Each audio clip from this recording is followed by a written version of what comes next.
Hey guys, welcome back to my channel. Before we dive into the video, make sure to subscribe and ring the bell icon. Let's dive in.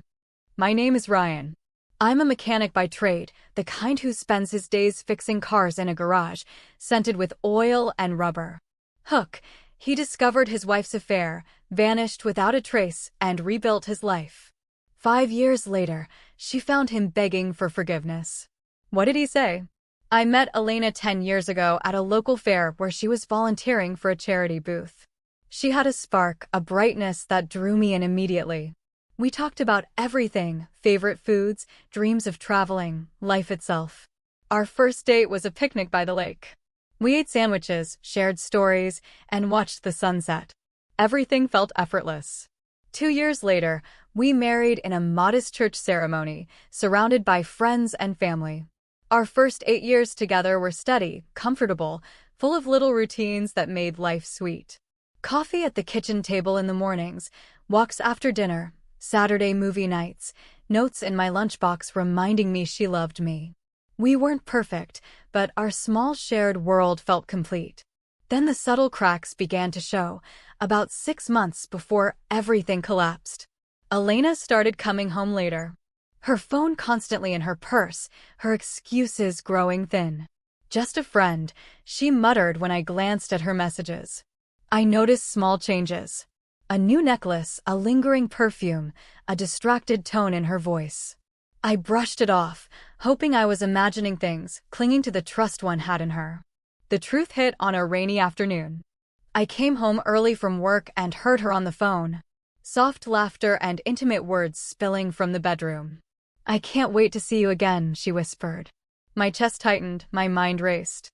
I didn't confront her. Instead, I left, driving aimlessly while piecing it together. Later, while she showered, I checked her phone and saw the messages, photos, and plans that revealed months of betrayal. The knife of heartbreak twisted deep.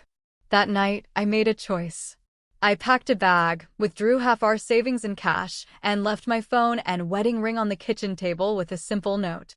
I know everything. Don't look for me.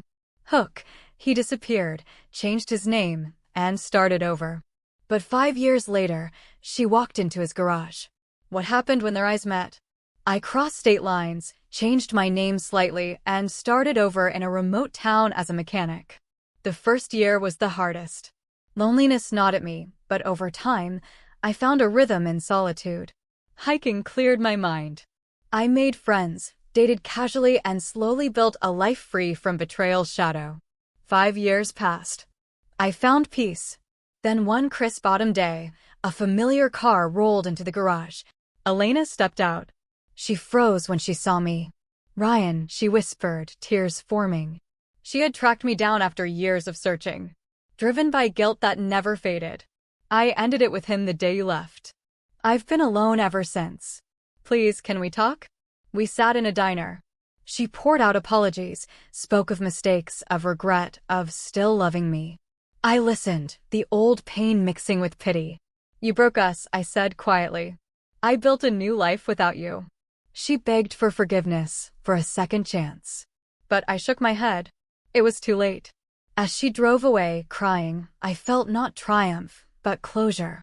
Disappearing had taught me that some wounds heal only with distance, and that regret cannot always mend what's broken. When betrayal finds you, remember, your worth isn't defined by someone else's choices.